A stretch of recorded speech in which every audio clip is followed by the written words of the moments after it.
Bonjour à tous et bienvenue dans cette nouvelle vidéo. On se retrouve comme d'habitude pour parler films, pour parler séries, pour parler sorties au cinéma comme sur les plateformes de streaming, mais ça vous le savez, évidemment que vous le savez. Et si on se retrouve aujourd'hui... Pop. Oui, le décor est bizarre. Oui, j'ai un truc bizarre sur le visage. Tu veux en savoir plus sur tous ces mystères mystérieux qui ne concernent absolument pas le sujet de cette vidéo? Je te rends à voir les scènes post-génériques. Nous, on s'intéresse à un sujet bien plus grave, j'ai envie de dire.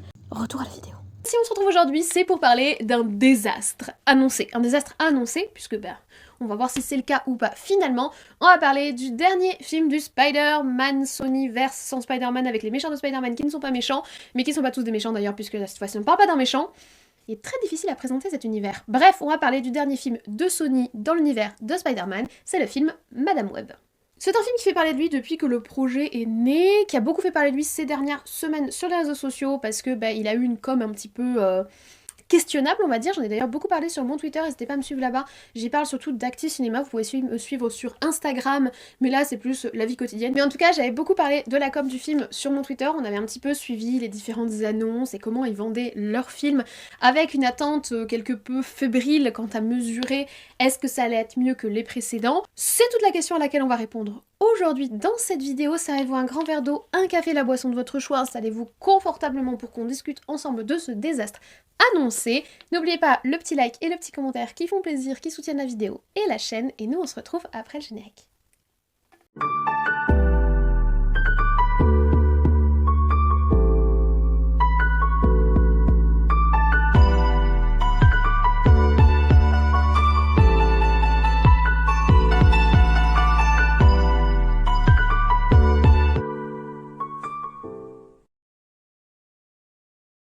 Alors, Madame Web, c'est donc le cadeau de Saint-Valentin de Sony, puisque le film est sorti le 14 février 2024, il dure 1h54, ce qui est une durée totalement raisonnable pour un film de super-héros ces dernières années, et c'est le 4e film de ce fameux univers du Sony Spider-Man univers cinématographique, dans lequel n'apparaît pas Spider-Man, puisque pour le moment, dans le contrat qui lie Sony avec Disney, il semblerait que Disney ait l'exclusivité de l'apparition du Spider-Man de Tom Holland, même si c'est contesté sur les réseaux sociaux, etc. Je vous avoue que j'ai beaucoup de mal à suivre ce concept-là, mais en tout cas, pour le moment, dans les films de l'univers Spider-Man de Sony, Spider-Man n'apparaît pas, cependant apparaissent des méchants de Spider-Man. Ça a commencé avec Venom, le premier film qui était correct, sans plus.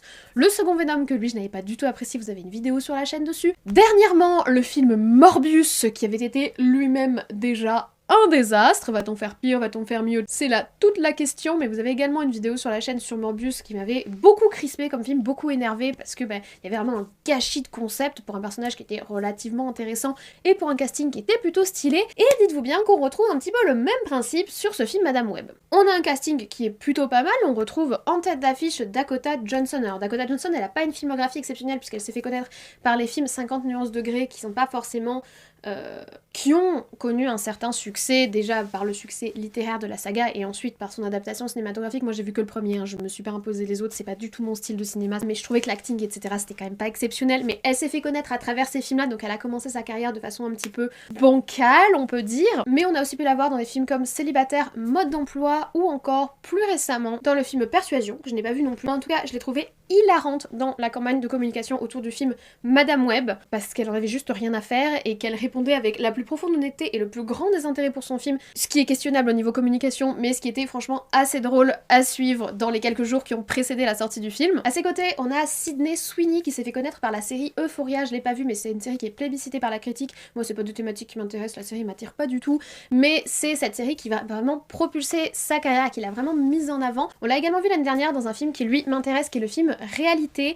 C'est un film de thriller documentaire, en tout cas qui s'inspire d'une histoire vraie qui a l'air assez intéressant, et elle est totalement dans un rôle différent par rapport à celui qu'on a pu lui accoler dans la série Euphoria ou dans ce film Madame Web, ou encore, puisqu'elle est également à l'affiche en ce moment d'un autre film au cinéma qui est Tout sauf toi, où elle a toujours ce côté un petit peu séductrice, etc. Elle est pas du tout dans cette image-là dans le film Réalité qui m'intrigue beaucoup. Et on va le revoir cette année dans un film d'horreur qui m'intrigue assez, qui est le film Immaculé, qu'on pourra découvrir en mars. J'ai vraiment très hâte de voir ce qu'elle donne dans un film horrifique. Et également à leur côté, on va retrouver Isabella Merced qui avait joué dans Transformers The Last Night, pas le meilleur des Transformers, et également dans l'adaptation live de Dora l'exploratrice, que je ne me suis pas imposée, je vous avoue. Ou encore Céleste O'Connor qui a fait une apparition dans SOS Fantôme.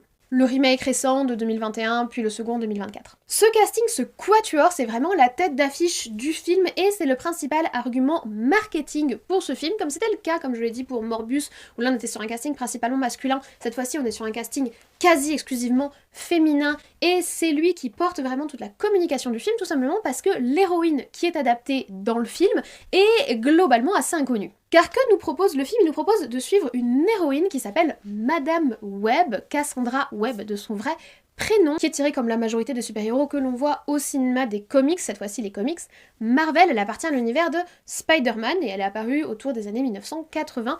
Et la spécificité de cette héroïne, c'est qu'elle est principalement représentée sous l'apparence d'une femme âgée aux cheveux blancs qui est atteinte de myasthénie. Elle est donc aveugle et paralysée, mais cela n'empêche pas d'être une héroïne extrêmement badass puisque celle-ci peut voir l'avenir et agir dans le temps et l'espace dans lequel elle peut se projeter, qui en fait un personnage assez original, je trouve, et franchement super intriguant. Au tout début où le projet avait été annoncé, moi je connaissais pas du tout Madame Web, c'est les spécialistes comics de Twitter qui m'ont un petit peu renseigné, et j'ai trouvé le concept trop cool. Déjà, une mamie badass comme héroïne d'un film, j'étais trop à fond. Le fait qu'elle soit paralysée et aveugle, et que ce soit ses pouvoirs qui lui permettent vraiment de se libérer de sa condition d'une certaine manière, je trouvais ça super intéressant, mais ce n'est pas du tout ce qu'a adapté Sony. Non, Sony, dans leur film, eux, ils nous proposent donc de suivre Cassandra Webb, mais dans sa jeunesse, alors même qu'elle n'a pas encore conscience de ses pouvoirs et où elle exerce en tant qu'infirmière à Manhattan. Cependant, lorsque lors d'une intervention elle frôle la mort, cela va commencer à réveiller en elle ses pouvoirs surnaturels et elle va alors se retrouver mêlée bien malgré elle à une histoire qui la dépasse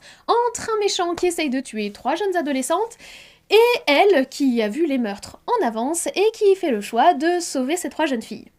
Cassandra Webb, qui n'a jamais eu de famille et qui essaye de ne pas trop se lier aux gens, va alors se retrouver projetée dans le rôle de protectrice de ces 3 jeunes filles et va bien évidemment devoir creuser la sombre histoire de son passé d'orpheline pour savoir d'où lui viennent ses étranges pouvoirs. Pas de mamie aveugle et paralysée au programme donc, mais une histoire de super-héros sur fond de toile d'araignée et de jungle qui pouvait quand même être relativement prometteuse sur le papier et qui s'est relevée assez décevante d'après l'avis général.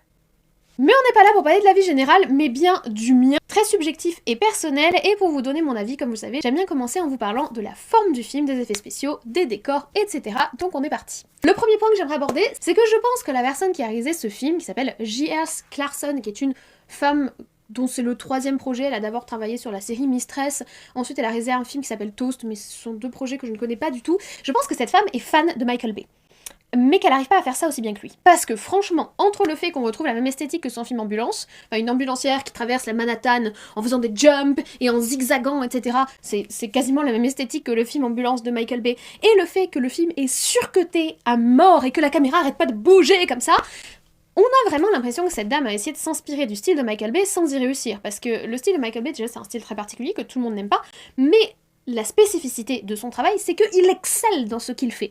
C'est hyper speed, c'est hyper cuté, la caméra bouge tout le temps, mais la caméra est déjà généralement hyper stable, et surtout, c'est vraiment pour servir la narration, et surtout pour servir l'aspect action de son film, ce qui n'est pas du tout le cas dans le film dont on parle aujourd'hui. Non, dans le film dont on parle aujourd'hui, c'est principalement des caméras qui bougent comme ça, et qui sont très agitées, et très excitées comme ça, qui font des zooms comme moi je peux en faire moi, alors que je suis pas du tout monteuse professionnelle, moi je suis juste une petite amatrice de YouTube, et ben quand je dois faire un zoom, je cut ma vidéo, et je la zoome, et je décut ma vidéo et je la dézoome, et ben on dirait que c'est pareil dans le film, sauf que du coup c'est pas beau, et la caméra qui se secoue comme ça, c'est très désagréable, ça donne un peu mal au crâne, surtout que ça avait pas vraiment en lien avec le propos du film, on a plus l'impression qu'ils passent leur temps à faire bouger la caméra pour qu'on se concentre pas trop, à quel point les plans sont sans intérêt et relativement moches, et à quel point les décors sont pas très travaillés, et ça c'est dommage. Je vous parle pas des scènes où on ne respecte même pas la règle des 180 degrés, il y en a qui ont parlé bien mieux que moi, mais du coup, t'es un petit peu perdu dans l'action parce que tu sais plus où en est ton personnage. Il a tourné à droite, puis il se retrouve à gauche, puis il se retrouve en l'air. Enfin, voilà. Je vous parle pas des effets spéciaux numériques, non, faut pas en parler. Les effets spéciaux numériques dans le film, ils sont pas beaux. Et les effets de toile, parce qu'ils ont quand même essayé, il y a des tentatives de trucs visuels. Ils essayent d'insérer dans la photographie du film des toiles, mais une vitre cassée, ça fait cet effet un petit peu toile d'araignée. Ben, ils essayent d'insérer des moments comme ça. Pareil sur le visage des personnages, ils font des effets de lumière qui sont un petit peu quadrillés comme ça sur le visage, ça donne un effet toile. Ces trucs-là sont plutôt intéressants, mais par contre, quand ils nous représentent des vraies toiles avec des vrais effets spéciaux, c'est immonde! Immonde, c'est immonde! Et alors, vu qu'on en est sur les effets spéciaux, parlons des costumes. L'identité d'un super-héros est très importante, surtout son identité visuelle, et l'identité visuelle d'un super-héros, ça passe par ses costumes. Or là, nous avons un film de super-héros sans costume. Ben si, il y en a, mais ils n'utilisent pas. Ils apparaissent quoi? 2 minutes à tout péter dans le film. Et pourtant, ils sont plutôt sympathiques. Alors, pas dans le détail de la réalisation.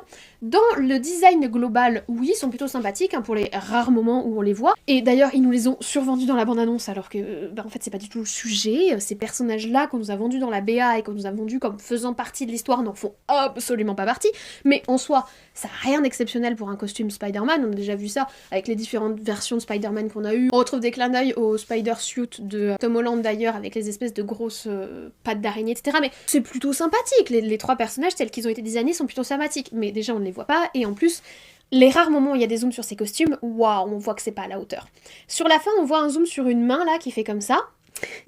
Et on voit la couture immonde des gants. Alors vous allez me dire, c'est pas du tout important. Moi j'adore les costumes, c'est vraiment quelque chose que j'apprécie. Et ça, c'est quelque chose que je trouve très très laid et qui est très dommage de voir dans un film de super-héros avec un tel budget et une telle aura et comme un tel studio derrière, etc. Des gants où vous savez, ça fait cet effet carré sur la fin et où on voit bien la couture sur le côté, on voit qu'ils ont été mal coupés. Et le fait de faire un zoom sur la main du personnage à la toute fin, alors que c'est le moment censé être un petit peu badass et un petit peu annonce d'une suite, c'est moche! C'est moche!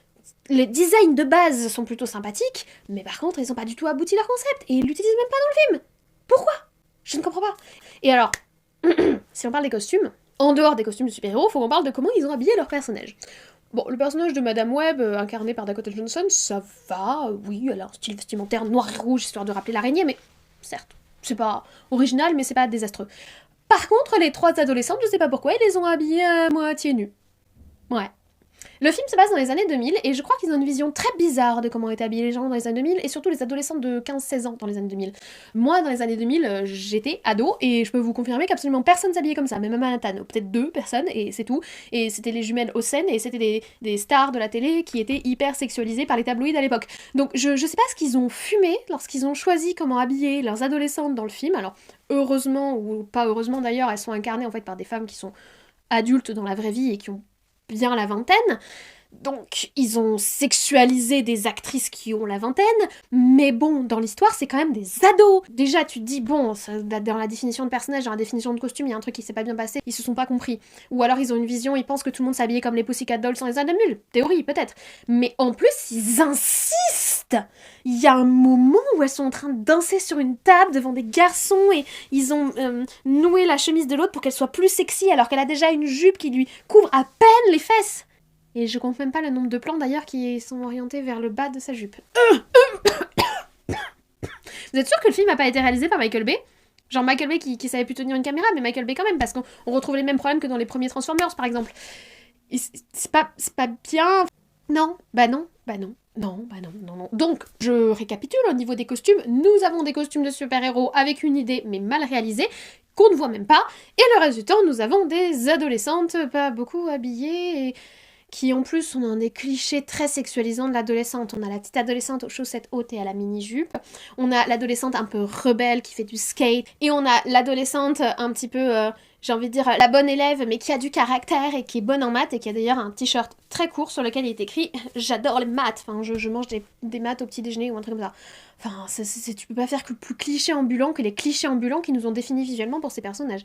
Et c'est triste. Puis les moments où Sydney Sweeney a remis ses lunettes en mode « Oh, je suis désolée d'avoir fait des trucs un petit peu olé olé ». Ah, ça donne une connotation que j'ai pas du tout trouvée...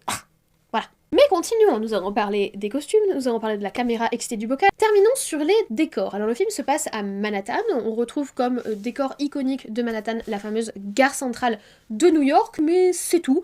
Sinon, il y a une forêt. Ouais, parce qu'apparemment il y a une forêt, pas très loin de Manhattan. Et des caméras qui s'agitent dans des rues avec des ambulances. Et c'est tout. Au niveau du décor, honnêtement, c'est très pauvre. Après, pour le coup, je trouve pas que ce soit la partie la plus gênante. Ils ont essayé quand même de faire des petits clins d'œil avec...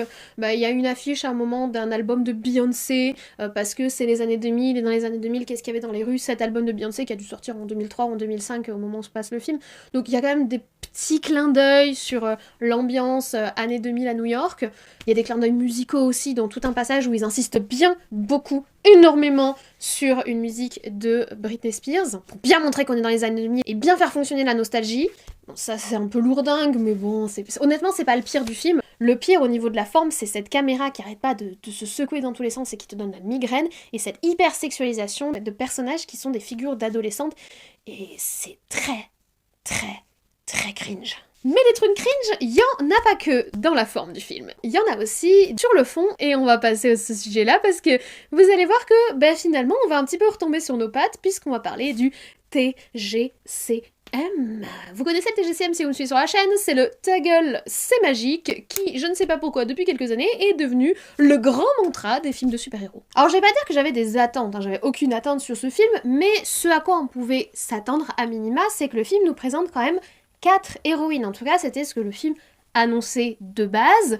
Une héroïne principale qui est l'héroïne éponyme du film Madame Web et les 3 autres jeunes femmes qui avaient été introduites dans la communication du film et notamment dans la bande-annonce. Alors, le film ne nous introduit pas grand-chose, pas grand monde au niveau personnages, déjà parce que ces personnages sont très mal caractérisés, ils sont assez mal écrits. Les jeunes filles, comme je vous l'ai dit, non pas seulement dans leur apparence, mais également d'une manière générale, sont des clichés sur pattes. Moi j'adore les maths, du coup je fais des calculs quand je suis stressée. Personne ne fait ça, personne ne fait ça. Moi je suis timide, alors du coup je dis tout le temps, vous êtes sûr qu'on peut le faire? Personne n'agit comme ça. Moi je suis une rebelle, alors du coup j'ai tout le temps mon skate sous le bras et je suis en mode, non d'abord. Mon dieu, mais... La personne qui a caractérisé ces personnages, la personne qui a dirigé ces actrices, ils leur ont vraiment demandé de jouer comme ça. Genre c'était vraiment leur objectif dans la définition de ces personnages. Et le personnage de Dakota Johnson ne fait pas exception. Madame Web est tout le temps en train de douter de ses pouvoirs et se dire oh, mais qu'est-ce qui m'arrive? Je me questionne énormément sur qui je suis et d'où je viens. Bref, le tout sans aucune subtilité. Et la subtilité, c'est pas non plus ce qui étouffe, on va dire, la cohérence générale de l'histoire. Comme je vous l'ai dit, le TGCM, c'est pas quelque chose qui est nouveau dans ce film, c'est quelque chose auquel on est habitué, dont on est presque blasé maintenant, et dont je vous parlerai en dernière partie de cette vidéo, mais on peut à chaque fois quand même se frustrer d'en retrouver. Et là, il y en a quasiment toutes les 10 minutes. Que ce soit la backstory de l'héroïne qui est incohérente du début à la fin, que ce soit les recherches de la mère, ce qui arrive à la mère, ou les révélations de fin de film qui ne sont pas vraiment des révélations parce que tu te doutais bien qu'à un moment il y allait avoir une sorte de happy ending, que ce soit le moment où elle arrive à se repérer dans la forêt amazonienne grâce à des photos d'arbres, car oui, le saviez-vous ou pas, en 30 ans, les arbres d'une forêt ne changent absolument pas et grâce à une photo, tu peux reconnaître l'endroit où tu es et retrouver ton chemin à travers l'immensité de la forêt amazonienne. Et oui, bien évidemment Dakota. Ah, et d'ailleurs, autre information pertinente que j'ai appris durant le film, tu peux voler un taxi aux États-Unis et absolument personne ne recherche le véhicule volé. D'autant plus que ce véhicule a la subtilité de voir apparaître et disparaître ses plaques d'immatriculation en fonction des cuts et des scènes du film. Ça, c'est ce qu'on appelle des faux raccords et il y en a plein. Je ne vous cite là que des exemples, mais il y a tellement de problèmes. La scène du massage cardiaque avec le fameux oh, « Je pensais pas que je dirais ça un jour parce que je suis trop une rebelle, mais en fait c'est une bonne prof ». Qui parle comme ça? Cette scène elle-même n'a pas de cohérence avec l'histoire d'une manière générale ou avec les événements qu'elles sont en train de traverser, mais en plus, qui sort ce genre de ligne de dialogue? Les dialogues sont mal écrits, les rebondissements sont mal écrits, mais l'histoire en elle-même est mal écrite. Le méchant n'a aucun charisme et on ne comprend même pas ses motivations. Ils essaient de lui donner un background de famille mort de faim, puis après il vit chill dans un penthouse. Ça vous paraît logique à vous, comme constitution psychologique pour un personnage qui est supposé être l'antagoniste, qui est extrêmement important dans un film de super-héros, puisque l'antagoniste est censé être la figure inverse du personnage qu'on essaie de créer, mettre en avant dans notre film, donc c'est extrêmement important. Et non, là, il a aucun intérêt. TGCM du logiciel qui te permet de suivre tout le monde partout dans le monde et que c'est comme ça. Ah, et puis tu peux aussi voyager quand t'es recherché pour enlèvement. Ouais. En tout cas, tu peux aller au Pérou, tu peux prendre l'avion. Ou alors, notre personnage qui est censé être une citoyenne lambda connaît des gens vraiment pas très recommandables pour pouvoir passer des frontières illégalement, et là ça commence à devenir bizarre. Et presque plus intéressant que l'histoire du film, mais bon, ça c'est qu'un détail j'imagine. Et puis les visions qui font du vent dans les cheveux, parce que oui, quand tu vois l'avenir, ça fait du vent dans des cheveux, c'est comme ça. Vous imaginez si tous les super-héros, quand ils utilisent leur pouvoir, ça leur faisait du vent dans les cheveux? On serait pas sortis de l'auberge. Et puis les musiques des Pussycat Dolls qui apparaissent en plein milieu de la forêt, parce que même la musique, elle n'a même pas de sens dans le film, ça c'est plutôt sur la forme. Ça fait lien avec tout ce que je vous dis, en fait, rien ne se recoupe dans ce film. Le cut du film n'a aucun sens, mais rien n'a de sens. Et malgré tout ça, je suis pas sortie énervée de la salle. Je m'y énerve ici en y repensant parce que l'illogisme et l'incohérence c'est toujours quelque chose de très frustrant parce que je ne connais pas le personnage Madame Web, je vous l'ai dit, mais de ce qu'on m'en ont présenté les gens sur le réseau Twitter, notamment les gens qui s'y connaissent en comics, c'est un personnage qui avait du potentiel, en plus une originalité, parce que un personnage de vieille femme badass, paralysée et aveugle, il y a vraiment quelque chose à faire, et je ne comprends pas, et quand on y réfléchit trop, c'est très frustrant de voir ce qu'ils font des personnages, qu'ils font de l'univers des comics, mais je suis pas sortie de la salle énervée, je suis sortie blasée.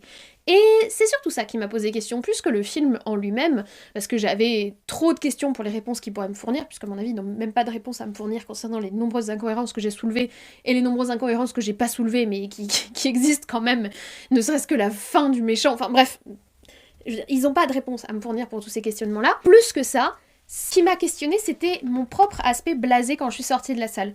Ouais, c'était nul, c'était prévu que ce soit nul, c'est nul, voilà.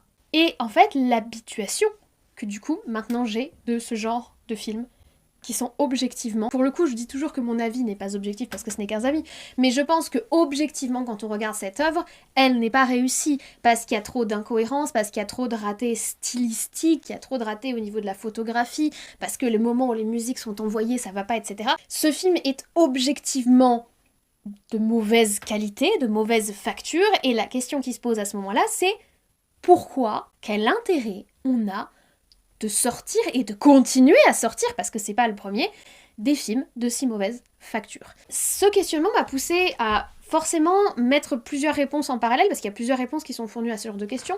Généralement, la première réponse qu'ils font, c'est que le public a les films qu'il mérite, c'est-à-dire que par exemple, moi-même, en allant voir ce film et en payant ma place pour aller voir ce film, j'ai grossi les chiffres de spectateurs pour ce film, et donc j'ai incité les studios à continuer de faire ce genre de film. C'est pas un mauvais angle de vue, je pense que ça joue nécessairement, mais ça n'explique pas en soi pourquoi les studios continuent à faire ce genre de film, parce qu'on peut pas dire que Morbius ou Venom 2 étaient des succès au box-office et aient permis aux films de rentrer dans leurs frais et surtout aient permis d'avoir une aura pour le studio. Pas du tout. Je pense qu'il faut chercher au-delà de simplement la culpabilisation du consommateur, ce qui est très à la mode ces dernières années, et pas seulement dans le cinéma, dans à peu près tout, c'est le consommateur qui serait la clé de voûte de tout le système. Je trouve que c'est personnellement un peu facile et qu'il y a probablement d'autres sources à aller chercher, ou du moins que la réponse est beaucoup plus complexe que ça. Si on creuse un peu, moi je pense qu'il faudrait quand même poser la question de l'intérêt pour un studio de sortir un film qui va donner une mauvaise image du studio. En soi, le bad buzz est toujours du buzz, c'est comme ça sur les réseaux sociaux, pour la télé-réalité par exemple. Est-ce que ça s'applique également aux studios de cinéma ? Moi je ne crois pas. Sony, par exemple, maintenant j'ai une opinion assez mauvaise de tout ce que fait Sony en live, notamment dans son Spider-Verse, parce que quasiment tous les films du Spider-Verse sont ratés. Est-ce que c'est vraiment dans l'intérêt du studio de produire uniquement des films ratés ? C'est une sorte d'image de marque qu'ils veulent se donner. Moi, je vois pas quel est l'intérêt du studio d'aller faire des films ratés. Il y a d'autres studios qui, quand les films ne leur plaisent pas, comme le film Bad Girl par exemple, ne les sortent pas du tout. Pour le coup, pour le film Bad Girl, il y a des questionnements qui vont au-delà de l'image du studio. On sait pas trop exactement pourquoi ce film n'est pas sorti, mais ça peut arriver qu'un film soit raté et que le studio dise bah non, on veut pas s'associer à ce film-là. Quel intérêt a Sony à sortir ce genre de projet après Morbius ?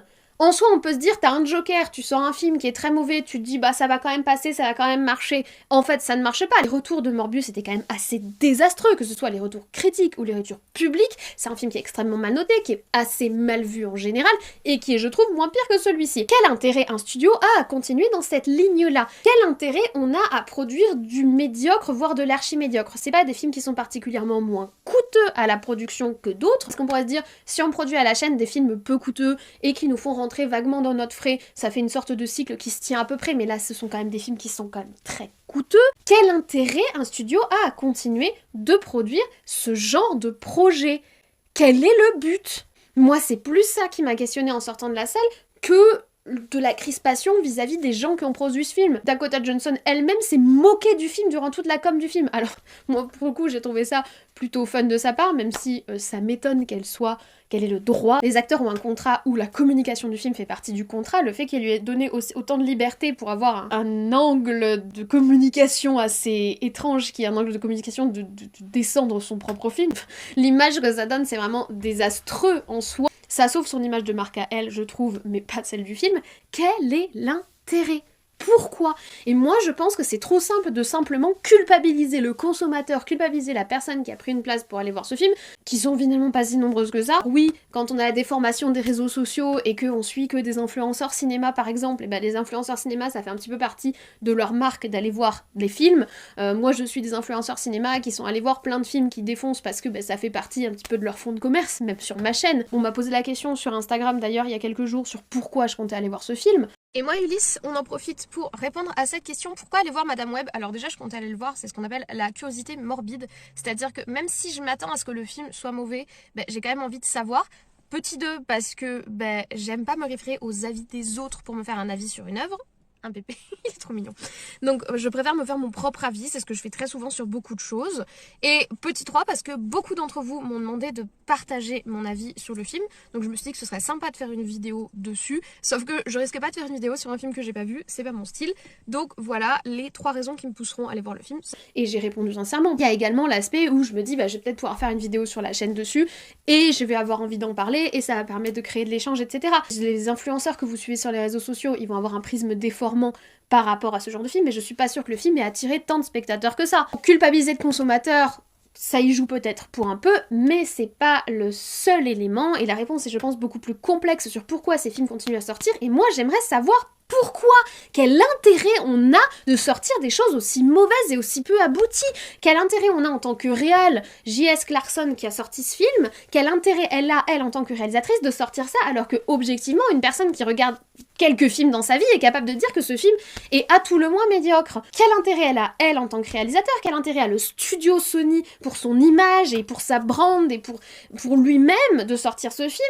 Pour les actrices, il y a le chèque évidemment qui je pense a joué. Ce film a bien sûr donné du travail à énormément de gens qui travaillent derrière, etc. Donc il y a toujours un côté économiquement positif de créer de l'emploi dans le monde artistique, mais si c'est pour produire ce genre de choses-là, quel intérêt ?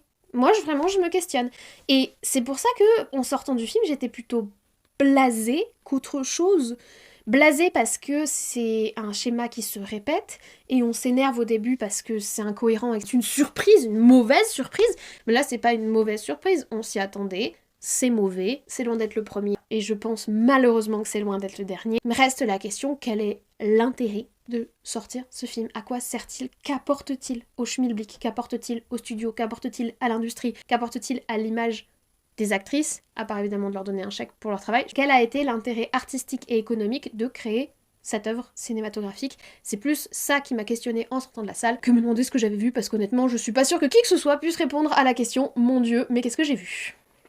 Et tout cela me mène à mon bilan, et bien malheureusement, comme cela avait été prédit, c'est un bilan qui est fort négatif. C'est un désastre. Je pourrais même pas dire que c'est un bon divertissement parce que je suis sortie tellement de fois du film, parce qu'il y a tellement d'incohérences, de faux raccords, les personnages sont pas attachants, ils sont pas intéressants, il y a même pas de super-héros en soi dans le film. Alors oui, c'est une backstory de l'apparition de Mademoiselle Webb, mais donc c'est l'introduction d'un personnage qui ouvre à une suite, le film ouvre à une suite, il y a pas de scène post-générique, mais ça ouvre quand même à une suite. Est-ce qu'on a vraiment envie de voir la suite, vu la façon dont là ils ont caractérisé leur personnage, soit d'en faire des adolescentes sursexualisées, soit d'en faire une espèce d'adulte vaguement irresponsable, où Dakota Johnson essaye de sauver les meubles, mais où la caractérisation de personnage est tellement pauvre que ça n'a pas d'intérêt. Est-ce qu'on a vraiment envie de voir plus de ça? C'est même pas si on a envie de retrouver les personnages, parce qu'on ne les connaît pas, ces personnages. On ne connaît pas les super-héros en eux-mêmes qui ont été introduits dans le film. Madame Webb, on ne connaît même pas ses pouvoirs. Les 3 filles, on ne connaît même pas leurs pouvoirs. Je suis même pas certaine que ce soit un film de super-héros. C'est un film vaguement surnaturel, avec une histoire étrange dans la jungle,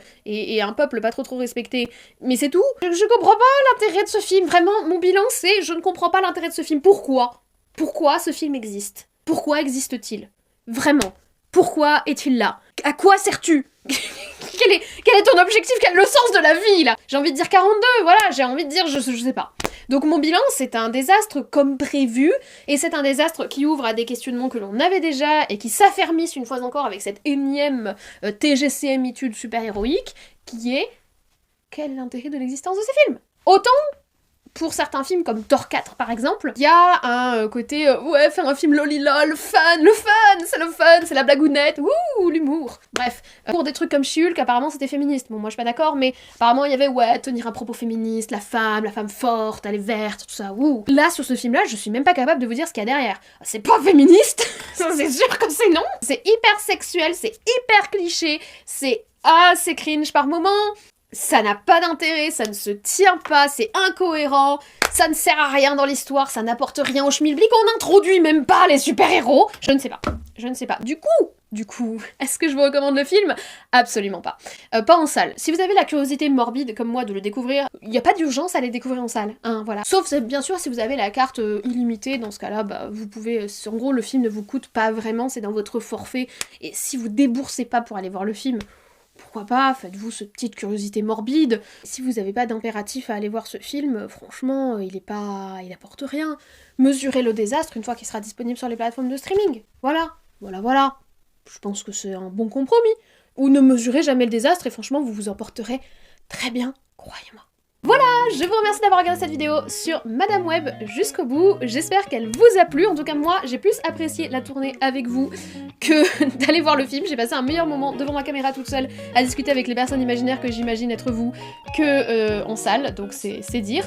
Au moins, du coup, je ressors une expérience quand même positive. J'espère que vous avez apprécié la vidéo, peut-être plus que le film d'ailleurs. Si vous l'avez vu, n'hésitez pas à laisser un petit commentaire juste en dessous pour me dire si vous avez vu le film, si vous a plu, si vous comptez le voir, si vous comptez pas le voir.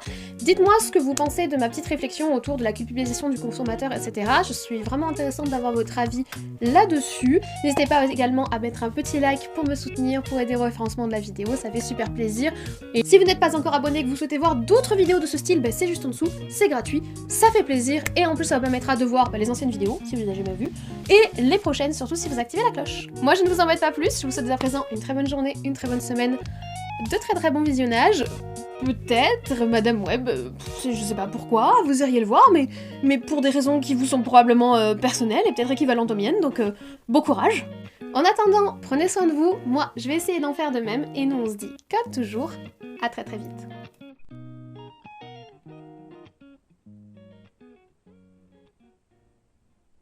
Bonjour, bon, c'est mon deuxième tournage, le premier s'est révélé désastreux au niveau du son, je sais pas trop pourquoi, mon micro était pourtant bien branché, mais il y a un truc qui a pas dû se passer comme il faut, je sais pas, j'en ai aucune idée, je ne peux même pas retrouver le fichier, donc voilà. Du coup, je vais essayer de bien réorganiser mes idées, parce qu'il y a beaucoup à dire sur ce film, et comme certains le savent peut-être, je ne scripte pas mes vidéos, donc je parle comme ça. Donc du coup, quand j'ai déjà fait un premier jet, des fois c'est compliqué pour moi de tout reprendre de zéro et de rien oublier. J'espère que ce sera quand même quali.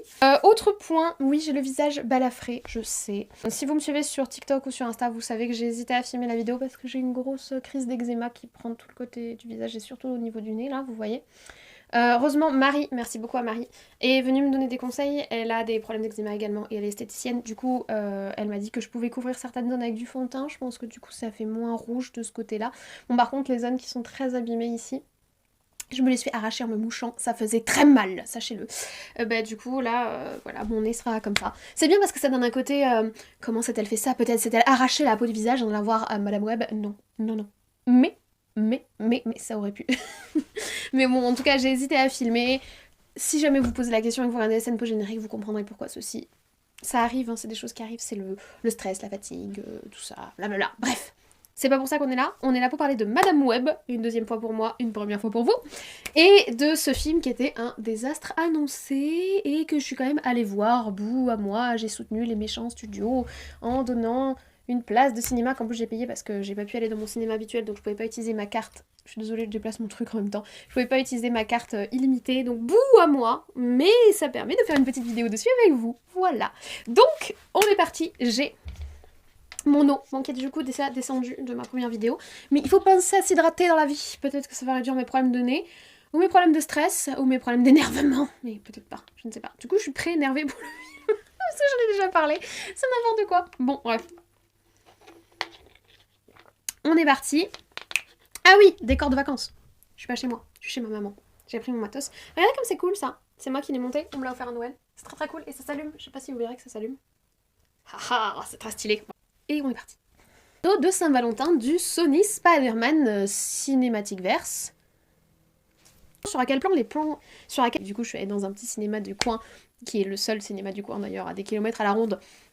J'ai payé ma place 7 €. Et en plus, j'ai acheté un paquet de bonbons pour me soutenir émotionnellement, que j'ai intégralement mangé. C'était mon soutien émotionnel, j'en ai eu besoin, j'ai bien fait de le prendre. Et j'ai plus de batterie, donc je vais devoir vous laisser là. J'espère que vous avez apprécié la vidéo.